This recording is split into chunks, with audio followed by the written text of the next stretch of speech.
From the Library of Congress in Washington, D.C.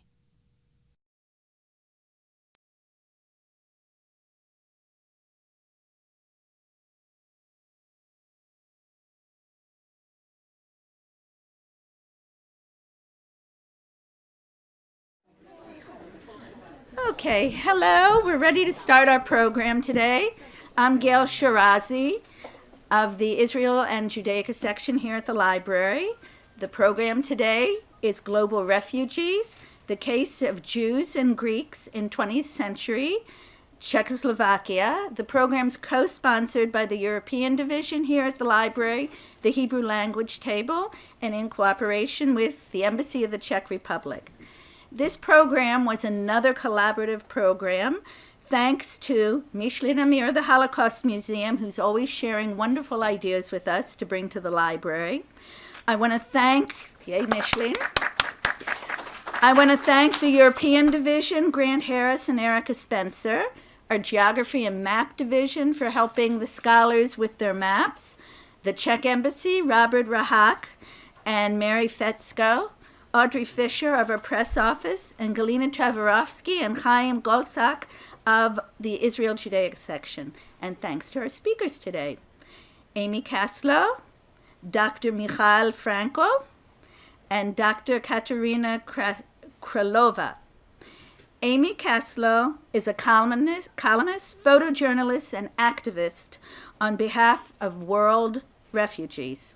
For over 30 years, she has written about lives disrupted by war.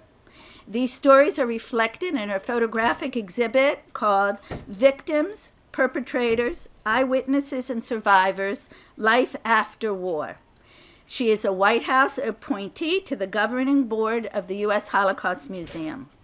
Both Dr. Frankl and Dr. Králová are fellows at the Jack, Joseph, and Morton Mandel Center for Advanced Holocaust Studies at the U.S. Holocaust Museum. And I'll give brief biographies because we have a lot to do today. Dr. Frankl is head of the Jewish Studies and History of Anti-Semitism at the Prague Jewish Museum.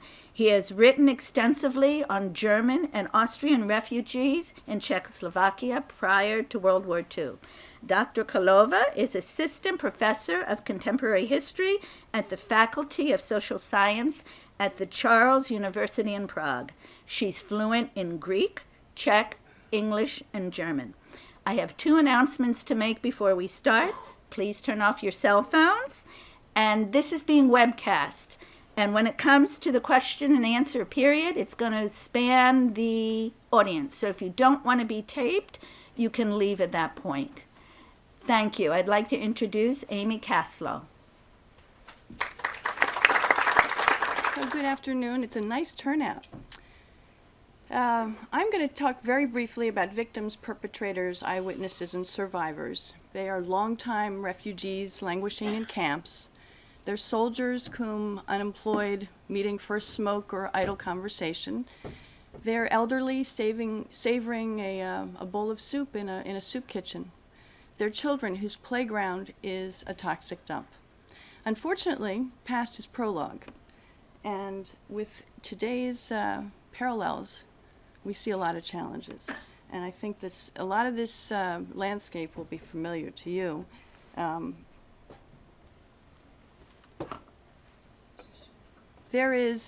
We are talking about a lost generation. We're talking about trauma, corruption, security issues, justice, elusive justice. This is 1989 Baghdad. This little fellow is along the banks of the Tigris River. He's a beggar who's hustling a foreign visitor with card tricks, and he was a rare sight at the time. But since the Gulf War, Iraqi fighting, countless insurgencies, and of course the ISIS assault on Iraq's independence, such as it was, the number of young Iraqi beggars has soared. Traditionally pampered, even insulated by protective Arab parents, and you find this all over the Arab world. Children here and throughout these conflict areas are peddling everything from cigarettes to sex. And it is a absolute 180-degree difference in the prospect for for children growing up in conflict areas in the Middle East. These folks back from the front, 8-year war with Iran, these Iraqi men are shopping for wedding dresses for their intended. By now they've married, they've probably had multiple children, and those children now, if past is prologue, those children now are suffering from the same kinds of difficulties that the beggar boy 30 years earlier, 20 years earlier, suffered from. Unaccompanied children are the most tragic byproducts of conflict, and the most vulnerable, of course. These 3 are orphans who escaped Vukovar, which is a Croatian town emblematic of the massacres, the mass graves, and the widespread devastation of post-war Yugoslavia. Raped, tortured, often forced to watch as their own family members endured this. Victims were refugees, and their lives only became more complicated. They languished in those UN camps and other hastily constructed homes. And as we see today, government agencies, international relief organizations try to provide the basics: food, health, housing, but those efforts fall severely short of needs. In this instance, in Croatia, the state radio devoted hours to desperate family members who were calling out for their family members on the air. And it was and remains crushing. This is a very familiar site. It is a refugee camp, this one in Macedonia, right near the Albanian border. This is just post-Kosovo, and those, Kosovo, part of former Yugoslavia. These families lived in horrendous conditions. This particular camp was built on top of a toxic waste site and had plastic sheeting put on top of it, and then soil on top of that. The toxicity leached, of course, and there were a lot of open sores and a lot of health issues among the refugees living in these camps. So even the camps themselves can create big problems. Forget about busting out of the camps. This is a sheep herder, a Palestinian sheep herder, 1983, 10 years after the 73 war. He entered a world back then that was profoundly impacted by the divide between Arab and Israel and its Arab neighbors. Today, the majority of West Bank Arabs are youth, his age, and upward of 50% of the population is under the age of 15. There is staggering unemployment in this cohort, perhaps 30, maybe as high as 60% unemployment. The data swings wildly on this, but it is among the highest in the world. These toy assault rifles were dangling from an East Jerusalem shop fairly recently, and they are marketed to 5- and 6-year-old Palestinian girls. If past is prologue, and I think this is a recurring theme in our daily lives, trying to grapple with these just collections of strife all over the world, this is the kind of sort of subliminal training that comes out of conflict. This is the end of the Cold War, or is it? Some say no. But the end of the Cold War and the fall of communism, at least the first fall, was a major shredding of the command economy and any kind of safety net that caught folks who needed housing, healthcare, and food. Hardship really spared no one, except for the privileged few of those who had protexia. And this is a Russian woman. This is not a Russian Jew. This is a Russian woman who is, she just has no medical care. She has no food. She needs money. She has no job, and she needs to look after her family. The aging suffer probably the most in post-war societies. They're often shut out of services or simply forgotten or ignored by those who have undergone trauma themselves. This group is very smartly dressed. They put on their Sunday best every time they go to the soup kitchen. It's a famous one in Moscow. It's called Chama. And some of these patrons ride the very dangerous metro. In Russia, they ride, in Moscow, they ride 2 hours each way to get a hot meal each day. Their pensions, of course, have shriveled, government assistance has vanished, and fuel and food prices, of course, have gone through the roof. This, for them, is just the latest in a succession of horrors they have suffered over many decades. I don't have to remind many in this group, there were pogroms, anti-Jewish pogroms, the Holocaust, the Gulag, Stalin's forced labor camps, refused immigration, banishment to Siberia, vicious anti-Semitic attacks, the wrath of skinheads, the ellipsis, it goes on. Today, the soup kitchen serves hundreds of indigent Jews. Most of these people live in isolated, decrepit apartments and houses, some with no running water or heat. This is Srebrenica. I was there this summer with the Holocaust Museum. We were part of the delegation observing the 20th anniversary of the commemoration of the massacre in Srebrenica, which is a border on the border of Bosnia and Serbia, and it's a mountaintop place. It's really a remarkable place to get to. Lots of nips and tucks and big turns. It's probably emblematic to most as sustaining one of the most savage, most horrific assaults of the Balkan Wars. This survivor is cradling a child and a grandchild, and she is among the many Muslim women who fled and lived in the forest on roots and leaves and other nutrients she could find. The women came back after this assault, and they came back obviously to destroyed houses. Their men, their boys were gone. Most of the girls were gone. The children were gone. Houses pockmarked by shells. Fields were laid with mines. Constant reminders of terror that should have ended decades ago.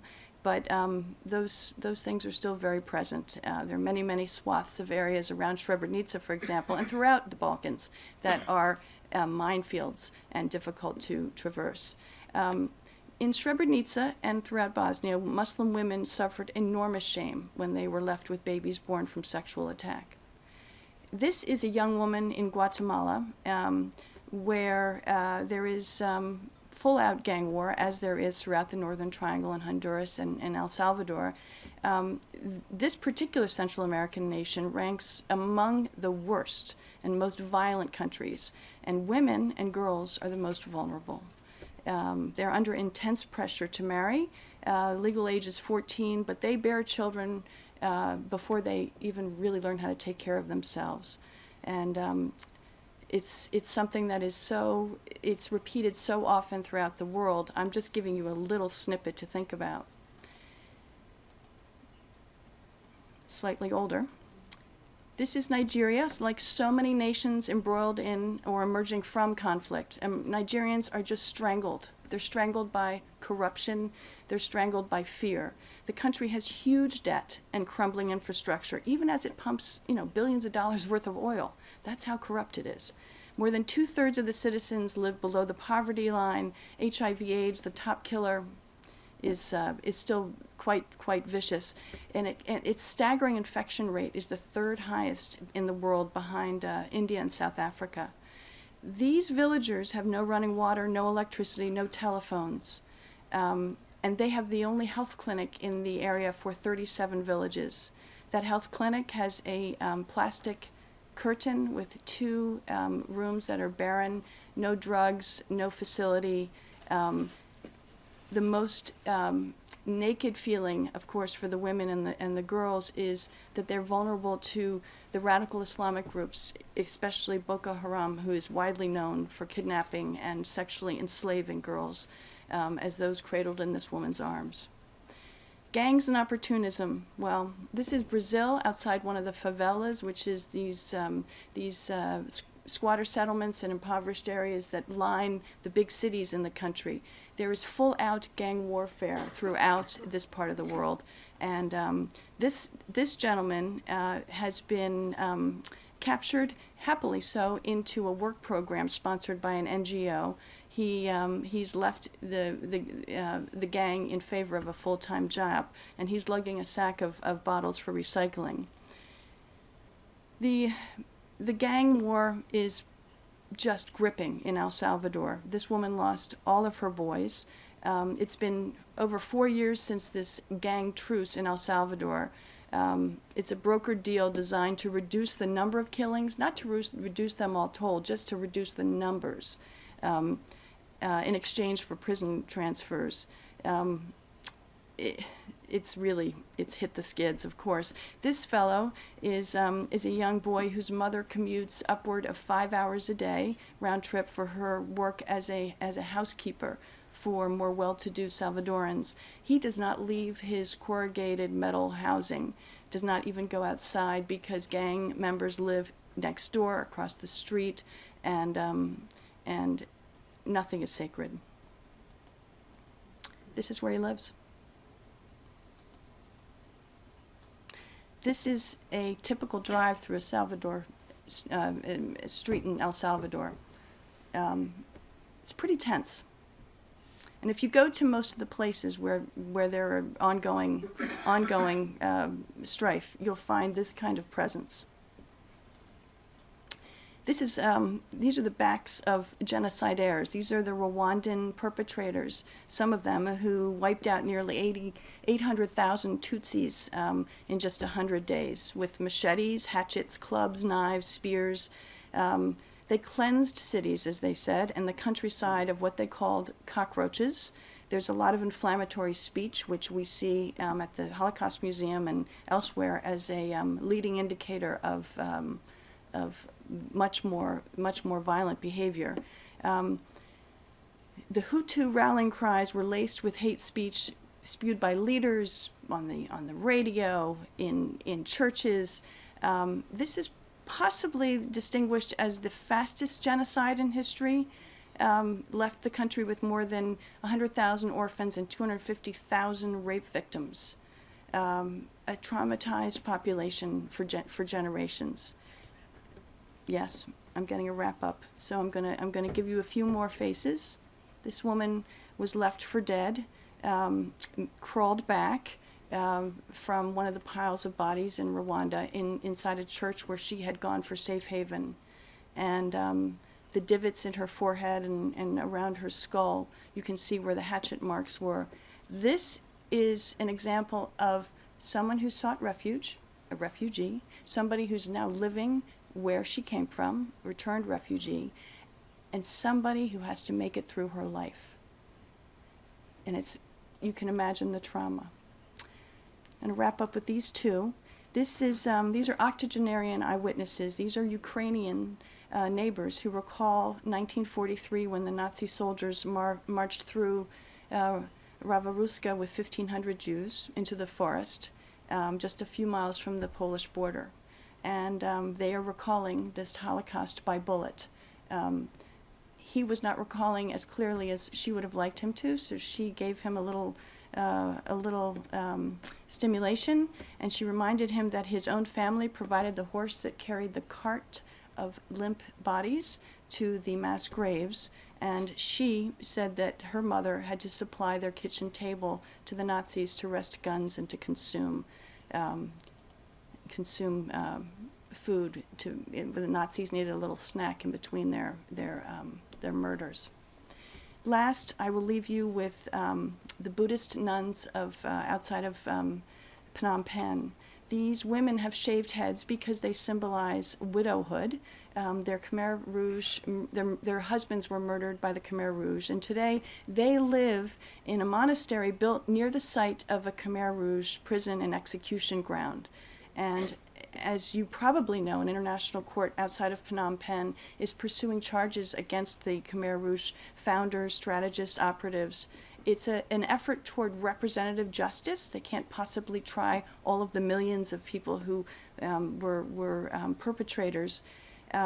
These women, 30 years after the genocide, these women are part of a nation where everyone is a survivor, where victims and perpetrators live side by side, and where the narrative has a lot of holes in it because there are a lot of non-truths.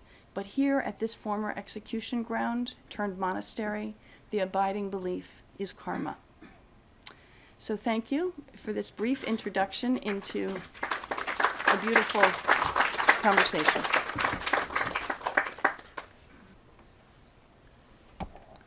So, good afternoon. Many thanks to both institutions, the Library of Congress as well as the US Holocaust Memorial Museum for helping us with setting up this event.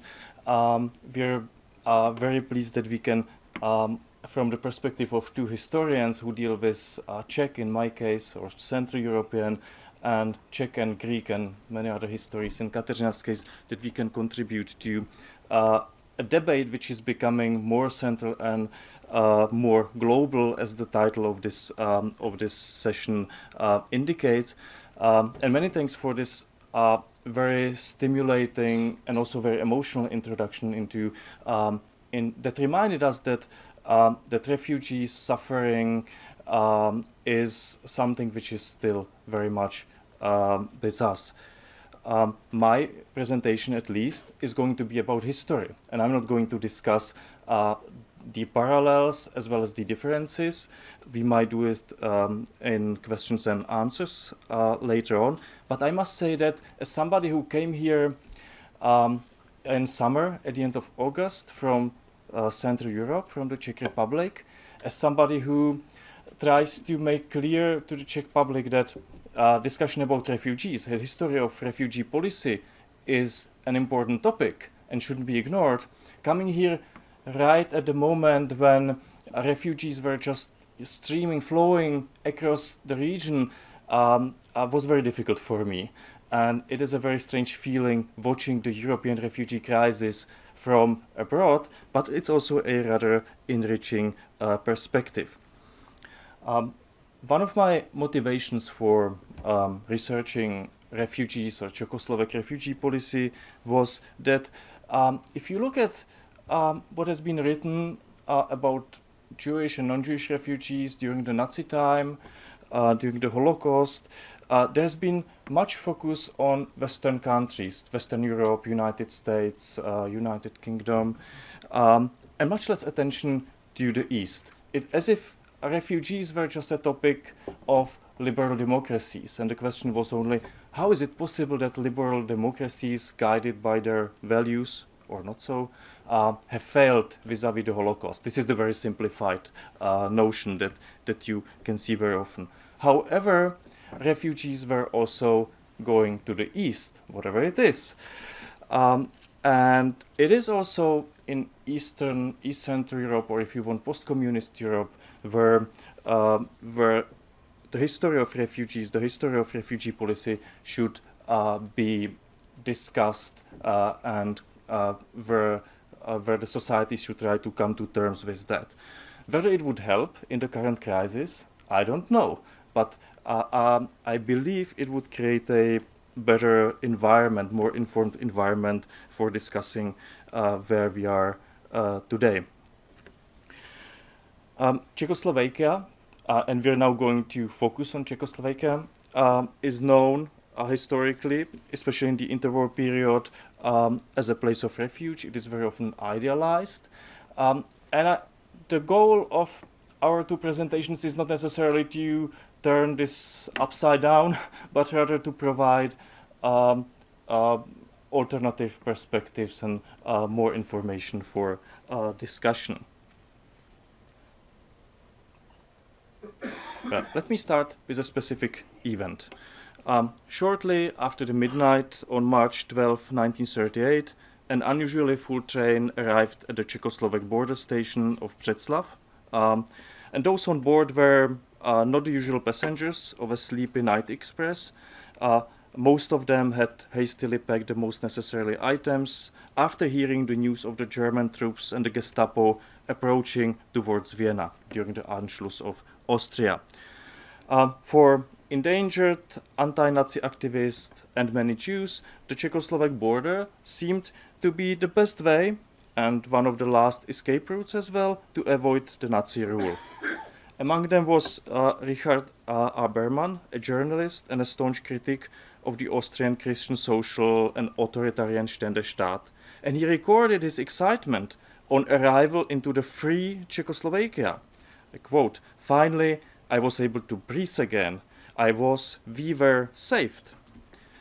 He therefore found it hard to believe what followed after the train pulled into Břeclav. All refugees were forced out of the train, and after a couple of hours of tense waiting, they were returned to what had in the meantime become Nazi-ruled Austria.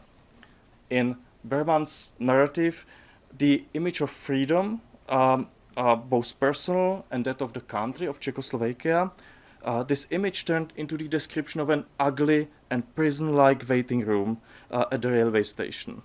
And this is apparently, rather than a description of a real place, this text can be read as a symbolical expression of the profound surprise and disillusionment with democratic Czechoslovakia. Just before being returned to Austria, Berman managed to telegram the Czechoslovak president Edvard Beneš, whom he knew personally. And you can see the telegram on the slide. He appealing for the refugees to be accepted, and this message ended up without any reaction or any answer. It ended up in the archives of the Czechoslovak Ministry of Interior. And I've picked a little bit of the language of that very short telegram, and you can see that it does appeal to the humanity of the Czechoslovak democracy. And I'd like to connect this with this element of surprise that Berman must have experienced. And apparently he was not the only observer to perceive this contradiction between the image of democratic Czechoslovakia and the same country turning back refugees. He certainly could remember how Czechoslovakia was receiving anti-Nazi refugees. In 1934, for instance, from Austria, after the suppression of the leftist uprising in Vienna and in other cities, when approximately 2,000 social democrats and communists were living in Czechoslovakia. So the point I'm trying to make when I focus on this particular event is that what Berman couldn't understand was, and what he was trying to come to terms with, was one of the most profound, important shifts, if not the most important shift, in the Czechoslovak refugee policy in the 20th century. And apparently, refugee policy is all about categorization of people, unfortunately. Who is a refugee, what this is based on, what groups should be allowed on. And these refugees in Břeclav in 1938 witnessed a shift of categories, whereas Berman and others perceived themselves as opponents of Nazism, and that's the language is connected to that's the language of political opposition to Nazism. So whereas they perceived themselves as opponents of Nazism, Czechoslovak authorities treated them as Jews, which meant, in this particular case, as unwanted Jewish migrants.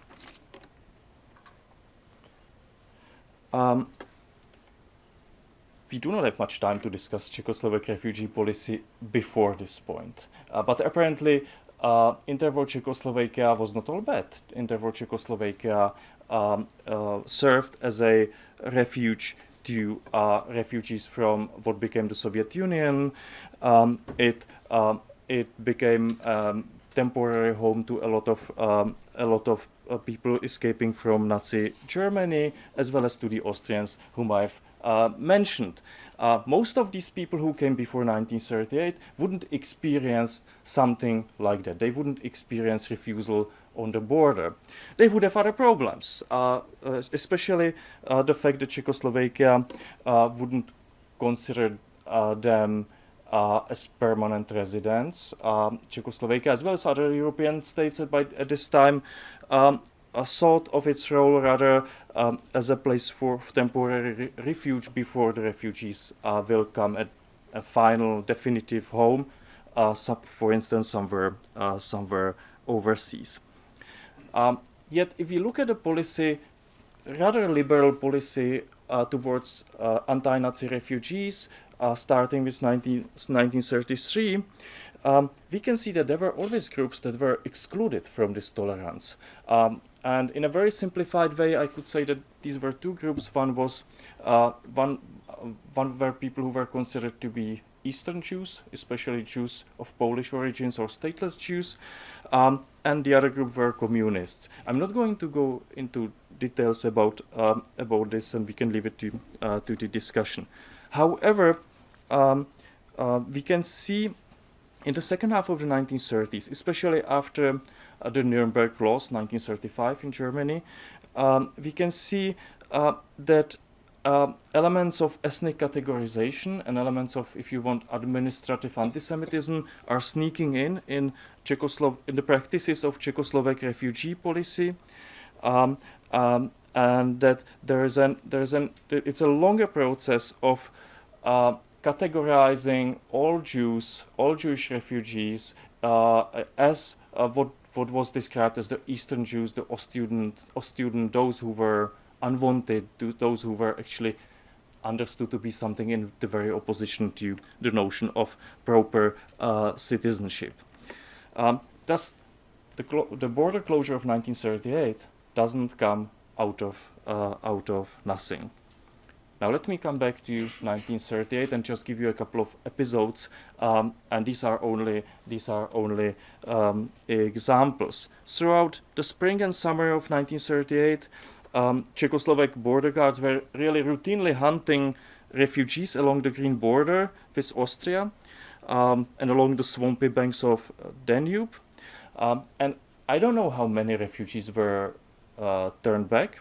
Neither do I know how many made it into Czechoslovakia, but I've extrapolated from very partial sources that there might be some 10,000 cases of return of refugees, which is a large number. If you think about, for those of us who can remember, for instance, the discussions about the Swiss policy in 1938 and then again 1942, these are very similar numbers that compared to, Czechoslovak and Swiss numbers are rather similar. So, and there's never been a significant discussion in the Czech Republic or Czechoslovakia about these events. On this particular slide, let me just make a short remark about the map. I picked up a map which includes the events of 1939 so that you can see Protectorate Bohemia and Moravia, so occupied Czechoslovakia. In 1938, the time we talk about this is not yet the case, but the map has all the borders we need for understanding the story that we discuss here. I've picked an event on which on the shores of Danube, a refugee from Vienna named Pavel Kastner, who was born actually in Czechoslovakia and Moravská Ostrava, escaping from Vienna. He's caught by the Czechoslovak border police, and the report in very code language tells us how he committed a suicide. This is an extreme case. It's not typical, it's an extreme case, but it testifies to the very extremity of the very restrictive nature of the Czechoslovak refugee policy. And Czechoslovak refugee policy was not exceptional, it was rather typical at this time. These extremes of the refugee policy were also illustrated on the fates of a group of Jews from two Burgenland towns, Jews who were brought by the Austrian SA during the night, one night in mid-April 1938 across the Danube. Czechoslovak officials found them in the morning, freezing, wet. They fed them, they sent them back immediately. And the same thing was then repeated on the Hungarian border. The group was subjected to humiliating labor on the Austrian side of the border and had to survive in a region where the borders of the three states met. Eventually, the Bratislava Jewish community found the only solution available and accommodated them on a towboat anchored on the Hungarian side of the Danube. Danube counted as international waters. That's why none of the three states could really intervene. And here you can see a short excerpt from a report about the situation on the boat and the terrible situation, suffering, spiritual and physical, to which these people were subjected there. It took 3 to 4 months, during which none of the three states was willing to provide even a temporary refuge, to arrange for the emigration overseas, mostly to Palestine and to the United States of America. Now, the policy that was developed towards Austrian Jews became model in 1938. And it was replicated against other groups of refugees. But very interestingly, and this is yet another shift in the Czechoslovak refugee policy, the groups that followed and that were excluded were Czechoslovak citizens, formerly Czechoslovak citizens. And their own country was trying to either not to allow them or to expel them or to have them emigrate as quickly as possible. It was almost as an automatic reflex that Czech officials were sending back Jewish and also some German refugees from Sudetenland after the Munich Agreement and after the Kristallnacht. After the Munich Agreement, the border areas of Czechoslovakia were annexed to Nazi Germany, and they were also dumping Jews with Polish citizenship across the border in Moravská Ostrava. And I've just included a quote from a letter by Ilse Werber, in which she testifies about the horrible scenes in the no man's land. No man's land is a proliferating term by this time. In the no man's land on the Czechoslovak-Polish border. I could add many more events on the Czechoslovak border, or something that I call not just a physical border, but a border of citizenship, in the sense that refugees, and this is one of my conclusions here, that the development of the restrictive policies towards refugees is essential in reframing the rules of citizenship, also for those who are not yet refugees, so that Jewish refugees coming from the outside were contributing, or rather the policy towards such refugees was contributing towards eroding the rights of Jews living inside of the country.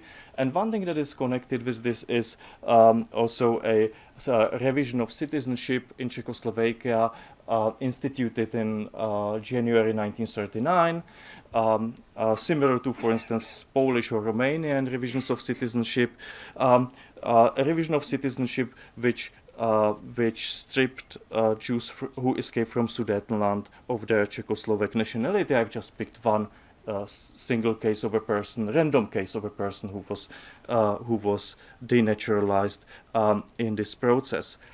Therefore, the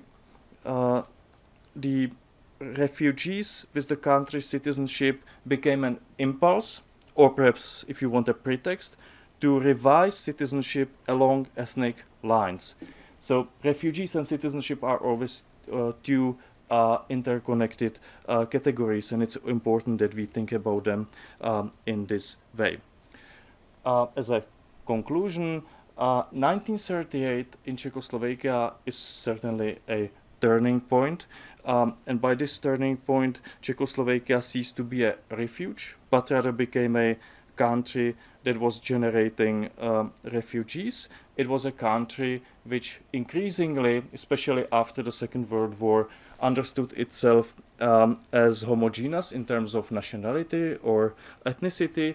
I can just mention that Czechoslovak Germans and some Hungarians were expelled after the Second World War. And because we do not have much time, this gives me the opportunity to invite Kateřina, who will show yet a totally different facet of the Czechoslovak refugee policy.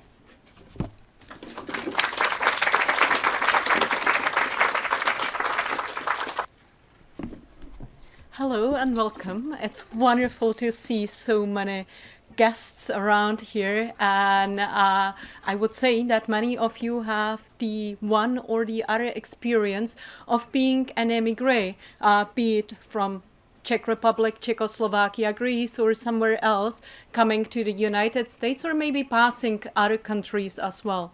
I would like to thank the Library of Congress, which I'm delighted to use for my research and read those books which aren't covered by the hosting institution. I am now a visiting fellow at the U.S. Holocaust Memorial Museum, and I will add to the long story the two speakers spoke about, which was wrapped all together in an opening session, that you got a global picture, as we are speaking about global refugees in many sense. And I would say this is our message as well. A lot of the refugees we are speaking about didn't stay for long or forever in one of the countries. It was much more about a more difficult migration, not only in Europe, but also between different continents. And we are traveling in time. So you heard about the interwar period, and I will push you a bit farther to the time of the Cold War. And I will stay with Czechoslovakia, or maybe rather Czech Republic. I will explain why. And I will speak about Greek Civil War refugees. It is very strange that, as Michal already suggested, it's a difficult time for us to be observers from another continent, from overseas, of what is happening in Europe nowadays, and how is our country and our political representatives, our political elites, how they are discussing, and of course our fellow citizens, how they are discussing the refugee crisis in Czech Republic.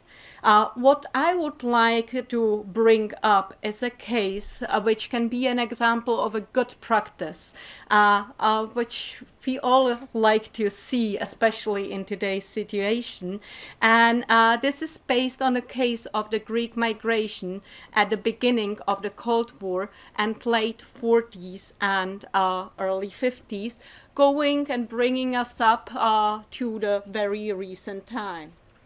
And I will need to switch the presentation.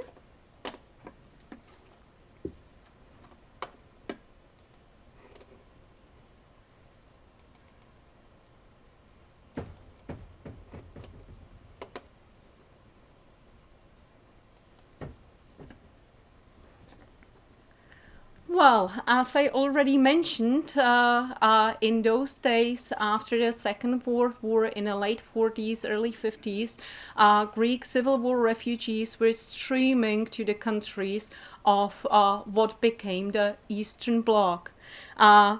It's very interesting to see all the trajectories, how they came to which country. Over here, from a private collection, you can see a picture not yet from Czechoslovakia, but from Bulgaria, where all these refugees gathered for a picture, for a school picture they were taking in Bulgaria while they were about to move to other countries, and some of them settled in post-war Czechoslovakia.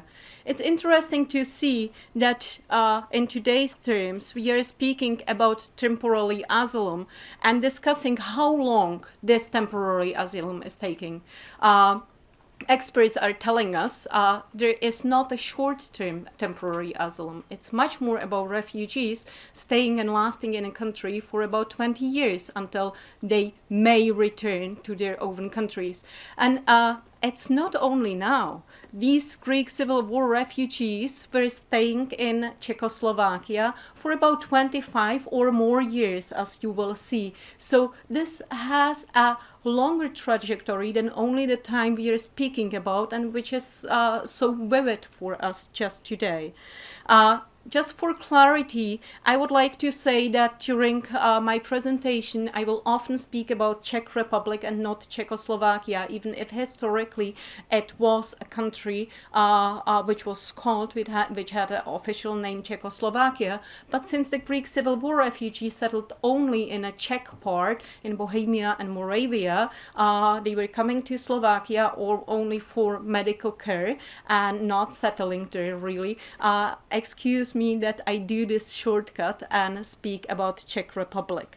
And the other thing is, if I speak about Greek Civil War refugees and maybe sometimes about Greeks, I am speaking about those who had Greek citizenship while leaving their country, which doesn't always appeal to their ethnicity, because in case of Czechoslovakia, Czech Republic, about 1/3 of them, as you will see, were Slavophonic Greek population or Slavo-Macedonians, as they are called, who had Greek citizenship, but their identity may have been mixed up, and of course in the course of the Cold War they have shifted their personal identities sometimes towards the Macedonian identity in terms of today's Republic of Macedonia. So the number of those who were in Czechoslovakia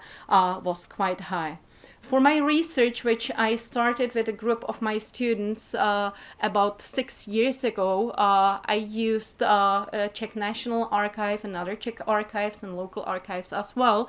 And I had the privilege to record together with my students, I wouldn't do that on my own, about 200 hours of interviews of the first and second generation of Greek Civil War refugees, which we recorded with 60 people. All of the interviews which were recorded in Czech, some of them were in Greek. Unfortunately, we didn't find a platform yet to put them online, but all the Czech interviews in Czech language are accessible online at the webpage of Memory of Nations, Paměť národa. So those of you who want to read more of the personal stories can retrieve this page as well. And several segments are in English as well. So for those of you who don't speak Czech, you may have the first glance of what was happening online as well. Well, who were the refugees and how did they come to Czechoslovakia? How did it all happen? Just to give you a historical background, speaking about Greek Civil War, it's a long story, and very often historians are wrapping it up in a way into 3 rounds or 3 circles. The one, the split within Greek population, was happening already during the Second World War, and that's sometimes called the first round, where the leftist resistance fighters were fighting against the other fighters closer to the Republicans, or maybe best to say anti-communist views. Once the Second World War in Greece was over, which was a bit earlier than if we speak about the end of the Second World War in Europe, it was already in autumn 1944, very soon another round, so-called second round of the Greek Civil War started. And because it happened in December, it came up in the history with the name of Decembriana. This second round, a very violent one, took only several months, but we still can speak about a kind of post-conflict society and about flourishing democracy after the second round of civil war in Greece, because very soon after, in spring 1946, the third round of Greek civil war started, which lasted about 3 years, and sometimes in literature you can read only about the so-called third round as the Civil War. That was also the timing where many people were about to escape for Greece for various reasons, but mostly because of the fight which was happening in Greece. If you imagine the mountainous territory of northern Greece, these mountains and villages were bombed and napalmed with the help of Greek Western allies, because of course at that point we are already speaking about a war splitting in the east and west. So Greece became a part of the Western world, whereas those fighters in the mountains were fighting for their ideals and for their political beliefs of the communism, and there were pretty many of them. But speaking in terms of the refugees, the peasants, the Greek peasants in the villages, they certainly were very afraid not only of the political violence which was happening at that time in Greece. I want to remind those of you who may not know that there were tens of thousands of Greeks imprisoned in that period in Greek prisons and on Solitude Islands, but also several thousands of them were sentenced to death and executed. So this is a very turbulent atmosphere in which this all is happening, just to give you the background.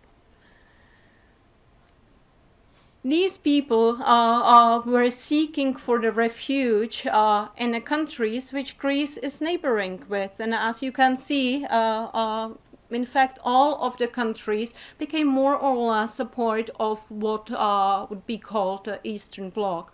Of course, with differences, we can't speak about the same political system in Albania or Tito's Yugoslavia, and a different case was Bulgaria as well. So they were mostly heading to the north, to those countries. And you can see that the division of here in 1950, the number of 76,000 refugees, which went even higher.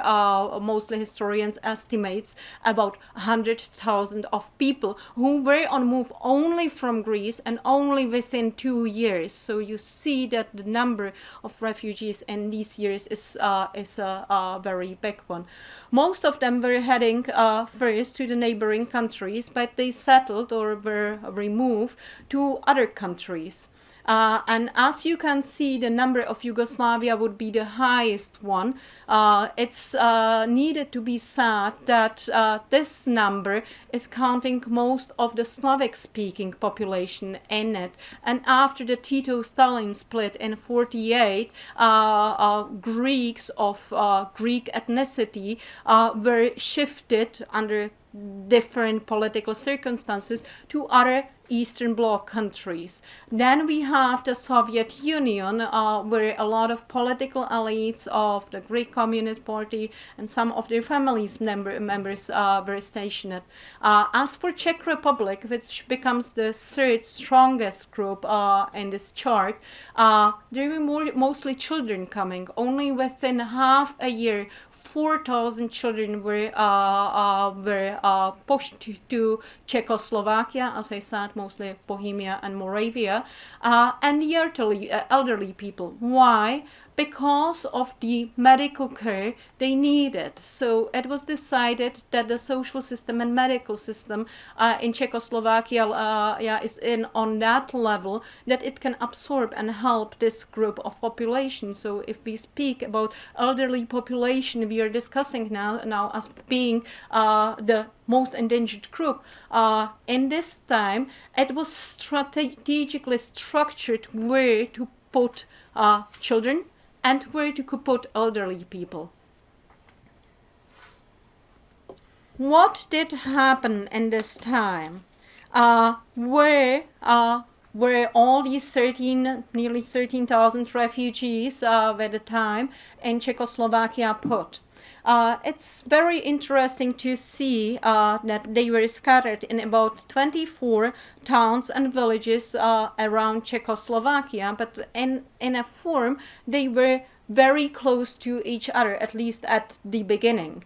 The main purpose to put them in the northern Moravia this part, and I give you also the map of Europe just to give you a more general picture of where to put Czech Republic on a map. They were put into those villages first because they were vacant after the expulsion of German population. But as you could see in Michal's presentation, German population was settled around the borders and also in some other cities. But it had to remain secret, isolated, and safe. So if you want to push refugees in a part of a country which is isolated, it's a mountainous area, rural, which is now without a very significant group of population, which is safe because of the neighboring Poland, not like Western Germany or what became Western Germany or Austria, and which can remain secret. The basic idea was also that this population should work in similar conditions as they worked in Greece, which was peasantry and working as farmers. But this was very soon viewed as impossible, because at that time the forestry and the farms, nationalized farms in Czechoslovakia, which at that point, after the coup d'etat in February 48, became a part of the Eastern Bloc, was very much industrializing and had a very good industrial base already from the 19th century. So very soon the refugees realized that they can earn better living if they go to the industrial centers, which were in some of the major towns in this district, which was also in Brno, so you can see the spot here, and later on, especially as they started their education at universities, etc., many of them moved to the capital of Prague. We can see at this point that the integration of the refugees wasn't really a straightforward process, and that's what can connect us with today's situation. It's not a straightforward process. It was rather a gradual process which took several years and many decisions, and you have to see the loyalties of the Greek Communist Party, which was exterritoriated, because in Greece it was already forbidden ever since 1947 and remained forbidden until the fall of Greek junta in 74. So all this period in Greek history used to be called, and in Greek law as well, used to be called the period of the permanent civil war. So imagine that even in the fixed Cold War, you have a country in the south of Europe, and you could certainly compare it with Spain or with Portugal. You have a country where you have permanent civil war with legal instruments up to the 74, and we have to keep that in mind while thinking about this division. So once the refugees arrived to Czechoslovakia, as I already mentioned, it wasn't an easy way.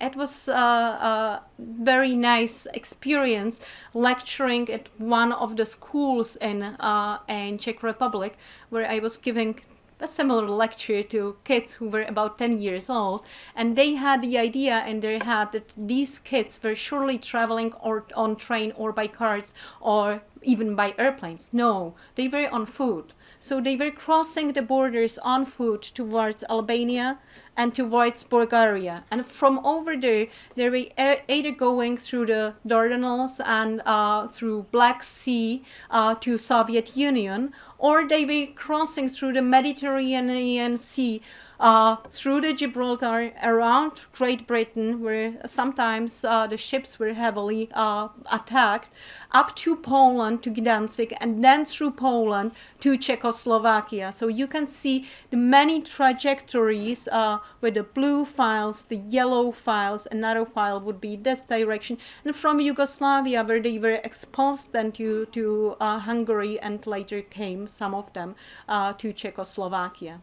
The other darts we can see here, that's another difficult story because many of the families ended up divided in different countries, and it took one more decade to reunify the families. So you have to imagine children, some children living in children homes because they were not orphans. It was not an orphanage, without their parents, being in a different country, or maybe being in the very same country, but they were deprived, all of them, all who came to Czechoslovakia, to stay with their families until they reached the age of 14, when they started either other studies or started to work. So they were institutionalized compulsory in these children homes, where they were experiencing a double education and in fact a double indoctrination as well from the Czech Communist Party and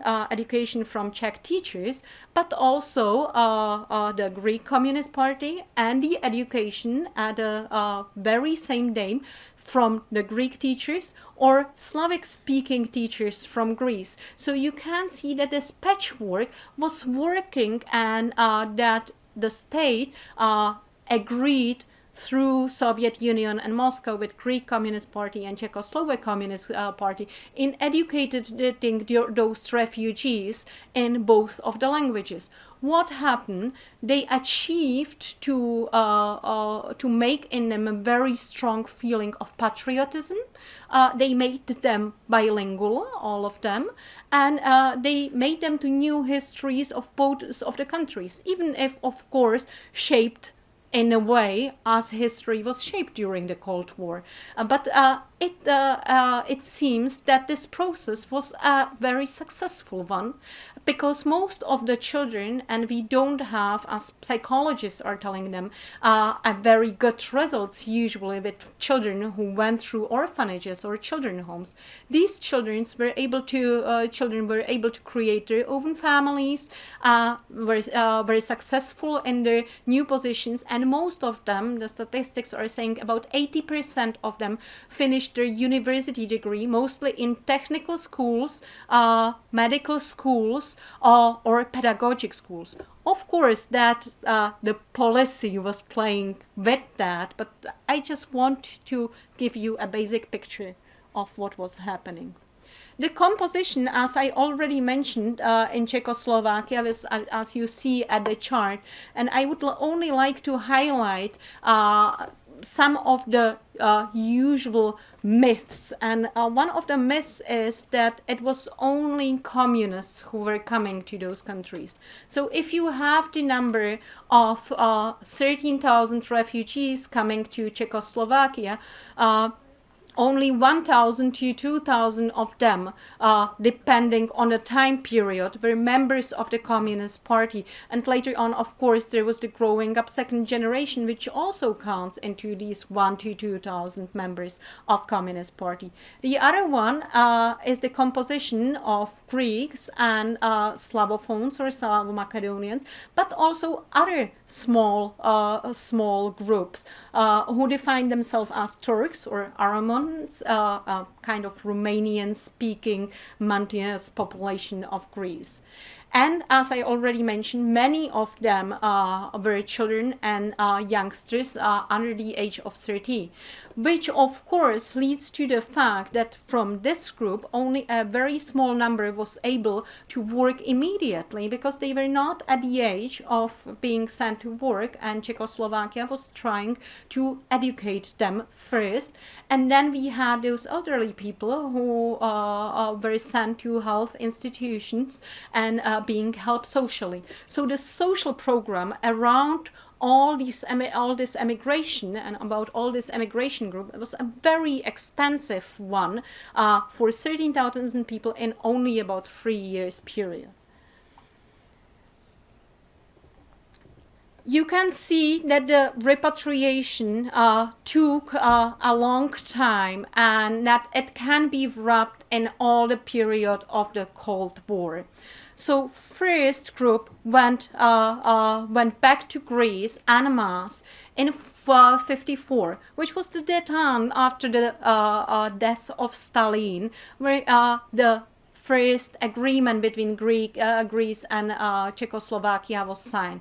After that, you could apply only individually, and you see that the numbers are dropping very significantly. And in the 60s, where the policy changed once again and became more relaxed, bigger number of people is going then.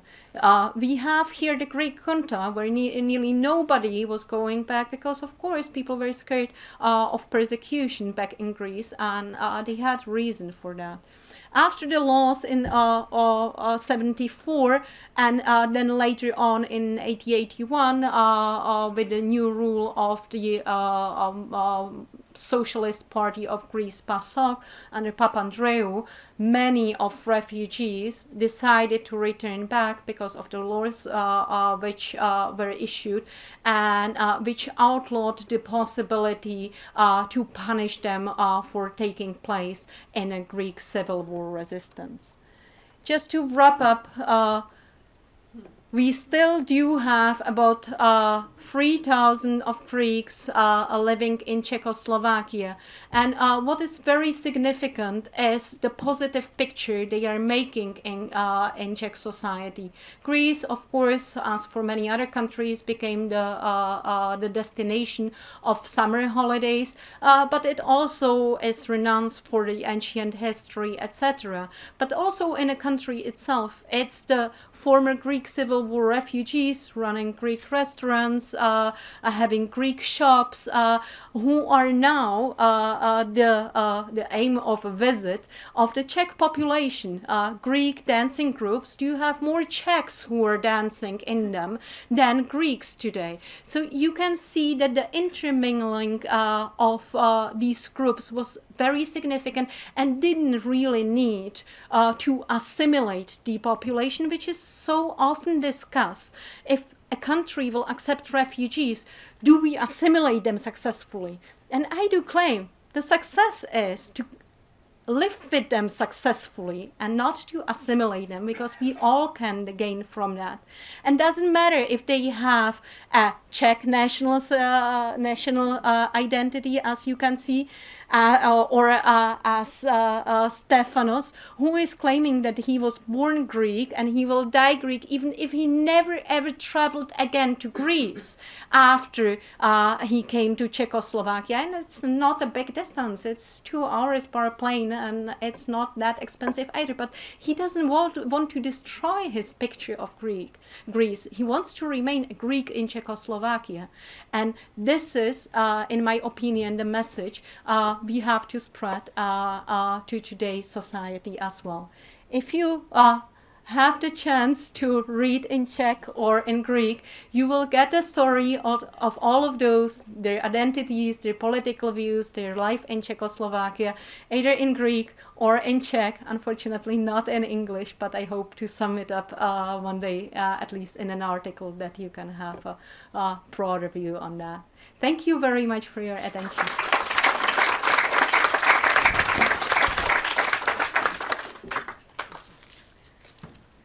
We have time for a few questions. If anybody has a question to any one of the speakers. Yes? I actually have a technical question to Mr. Frankl, Professor Frankl, but I also have a question to all three of them. First of all, when you were talking about the 1938 exiles, and how did that, the timing with the Anschluss, with Kristallnacht, with other things, motivate people to run into that you were talking about, but you did give the time frame. Okay, do you want to come up to the microphone? And we'll have to repeat part of the question for the webcast. So if you come up and repeat part of the question. Okay, thank you for the question about the this one. Okay. Yeah. Basically about the series of events and the time frame and how this motivated people to leave. And I must in 1938, and I must say I've skipped most of the facts simply because of time of the time that I had for the talk. Let me just go one step back, and that is it has a prehistory from 1933. In terms of closed borders and refugees, it also has a prehistory at the turn of 1937, 1938, when the Czechoslovaks for the first time sealed the borders for Romanian refugees. That was in the short period when Romania was governed by a pro-fascist and very anti-Semitic government. And Czechoslovak officials fear that the country will be flooded very soon by Jewish and communist refugees, which was the same category for them anyway.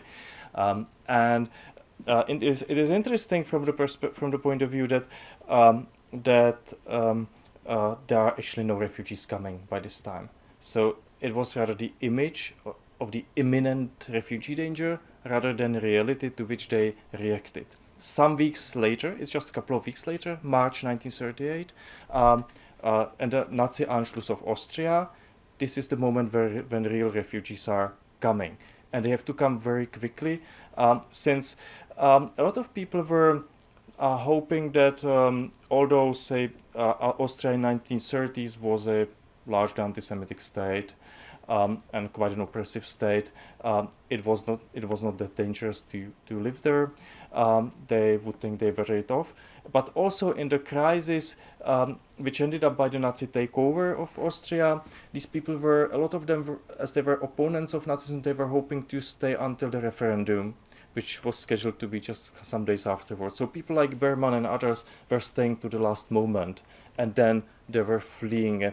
One thing that I haven't mentioned, and should have mentioned, is that a lot of them were not fleeing by their own decision, but they were simply expelled. Especially if these were Jews who didn't have Austrian citizenship. This is the case of a lot of people who fled in the First World War. Is a lot of Jews who fled in the First World War from Galicia, especially, and stayed in Vienna, but were not allowed to, were never naturalized.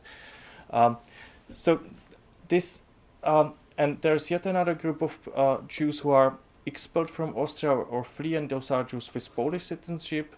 They're being basically channeled through Czechoslovakia to Poland. And in Poland, this leads to a revision of citizenship. This revision of citizenship, which would mean that they will, that Polish Jews living abroad won't keep their Polish passports, or these Polish passports wouldn't allow them to come back to Poland.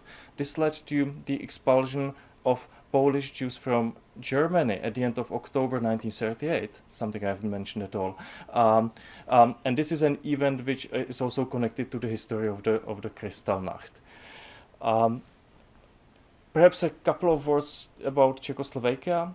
As you have seen, I have largely skipped facts about the post-Munich refugees, simply because it's a huge topic. But we need to take into account that this is one of the most extensive waves of refugees in Czech or Czechoslovak history, basically comparable only to the First World War. It can be somewhere around, say, by the end of 1938, some 200,000 people who escaped after the Munich Agreement, or before, during, and after the Munich Agreement, and after the Kristallnacht from the border areas. Most of them are Czechs, but among them there are probably some 20,000 Jews and 20,000 Germans. So I don't know if you have answered, and there is apparently these events are connected. It's a chain of events with. I hate to be hard. My second question is a personal question to all three. Do you have, all three have family histories that went through this, that motivated you to study this area? Repeat the question, please. The question is whether the three of us, the speakers, have personal histories, family histories that would motivate us to deal with the topic. Well, in my case, apparently my family histories are connected to the Holocaust, and partially also these are refugee histories. But I'm not sure that this motivated me so specifically to look into this topic. I started to deal with the history of anti-Semitism when I was searching for a topic for my BA thesis, and I discovered that a subtopic, which I'm not going to describe here, is largely undescribed and unanalyzed in the historiography. Well, you will be surprised. I have no other connection than academic connection and connection with my heart after all the years which I spent in Greece traveling for my research with Greece. I have no Greek family background. My research is started mainly with my PhD thesis on Greek-German relations in a shade of Nazi past. And I was always asked if I have a Greek background. And I was always pushed that I should do something about Greeks living in Czechoslovakia. And it was a big task, and it was a marvelous task, and I did it, but there is no personal connection. In fact, my grandmother too is who is still among us, what I'm very happy for. She is a Holocaust survivor. So again, there are tragic experiences in a family, but none of them is related to Greece, but it's an amazing topic to be researched. Mine will be very brief. The short answer is no, but a fierce determination to learn. And once you learn the plight of one people, it's irresistible to learn that of others. We have time for one more question. Yeah? Hi. My question is for you, Dr. Králová. I was happy to hear how integrated the refugees were who came in the 40s. And I know the refugees that come to the United States, they have the ability to become American citizens without too much trouble. At the end, you said most of the dancers, of Greek dancers, are Czech. So why is it that after 70 years, they're still identified as Czech if they've never left? Are they Czech? Are they Greek citizens, or how does that work exactly? Or do they still live in Greek enclaves in the Czech Republic? Well, Say the the question would be about citizenship, reflecting the Czech and Greek identities in Czech Republic nowadays, and how these people achieve their acculturation and acceptation, broad acceptation in a society. Of course, I had 20 minutes and I had to skip so many things. So, of course, it was not always ideal. And of course, we have mentionings, especially in archives. Never ever it came up in oral testimony, which was very interesting. Even if we asked directly, we were a mixed up group. So it was not only Czechs who were interviewing the Greek Civil War refugees. So we could say, if you speak with a Greek, as a Greek Civil War refugee, maybe you will be more open about bad experiences you experience in a country. It never ever came up in interviews, which was for me very interesting, and I didn't expect that. However, in the archives, and we have to admit that recording interviews 5 years ago, 6 years ago, we couldn't reach to all the first generation of people who were at adult age or elderly when they came to Czechoslovakia. So maybe we would get another picture if we would have done the recording 20 years earlier. In archives, we can trace that there was a certain xenophobia in the beginning, but it was overcome. Now to the question of citizenship. That's a very interesting question. Czechoslovakia, in a time of Cold War, didn't allow anybody, and in Greece it was very complicated due to the law against those who were put into the group of communists and who therefore could lose their or would lose their citizenship once they leave the country because of political reasons. There were other groups. It was very interesting what defines you as being Greek, which was the Greek Orthodoxy and the Greek language. Greece until nowadays doesn't acknowledge national minorities, only religious minorities, the traditional one. So if you are Jewish, if you are Muslim, then you are a religious religious minority, but you won't be a Jew as a national minority, you won't be a Turk as a national minority, and so on. So the Bulgar, etc. So this is one of the frames back to Greece, and in Czechoslovakia you were not allowed to have the double citizenship. So in this situation, people had to do the decision: do I take a Czech citizenship, and then will be more vulnerable into losing my Greek citizenship, and maybe never had the opportunity to go back because Greek state will face me as a Czech citizen. Therefore, I won't be able to apply for my Greek properties and everything I lost because of the war.